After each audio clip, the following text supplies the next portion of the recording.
what age? Well, as I'm saying, the process is open to everybody. No one is stopped in the Democratic Alliance from putting their hand. If you are arrested of a crime, you go alone to court, you cry alone to cameras everywhere else. We are not there with you because we have not sent you to go and steal on behalf of the African National Congress. Now, everyone, even myself as the president, if I'm arrested, I can't expect the Youth League to be dragged into court cases because it's president arrested. The country and the ANC can no longer afford the ANC to be associated with corruption.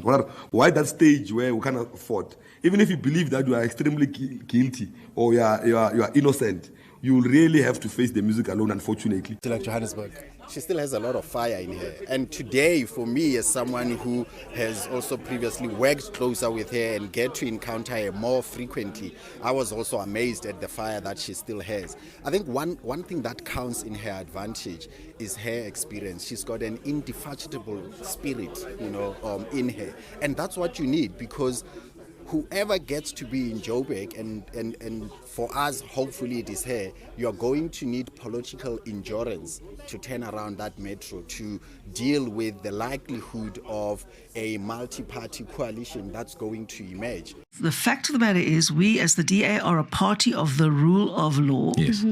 And a lot of people are unlawfully in South Africa. Yes.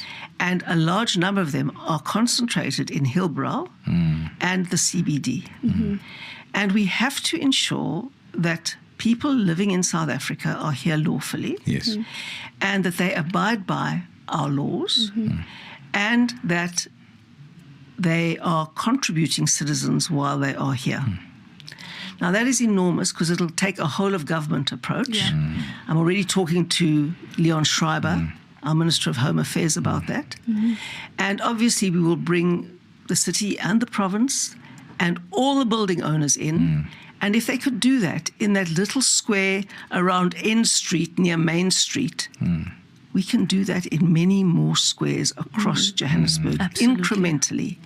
And if everybody's putting a joint effort, and the municipality has a special unit to fast-track planning approvals, to fast-track project management so they don't languish for 8 years. This poor company who's developed this fantastic precinct in the middle of rundown Johannesburg, they were telling me that it took 8 years to get permission from the planning department in the city of Johannesburg. Now, that is insane.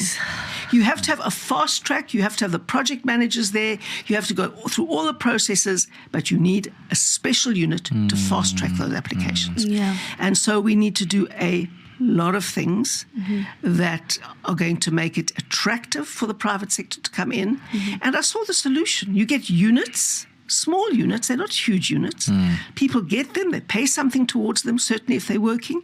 They have biometric access. It's not a free-for-all for hijacked buildings and stuff like that. You have proper security and you can transform a city square. But it needs a whole of society and a whole of government approach. I live in a townhouse complex and Tshwane is overcharging me. They might be overcharging you too. If your complex has a waste removal bill with the municipality, in other words, if the municipality comes to lift your bin on a weekly basis, you should not be charged a city cleansing levy, whether it's called miscellaneous or waste management. That charge is already included in the waste collection charge that is paid by your complex and that you pay through your levy. The DA is collecting information related to this.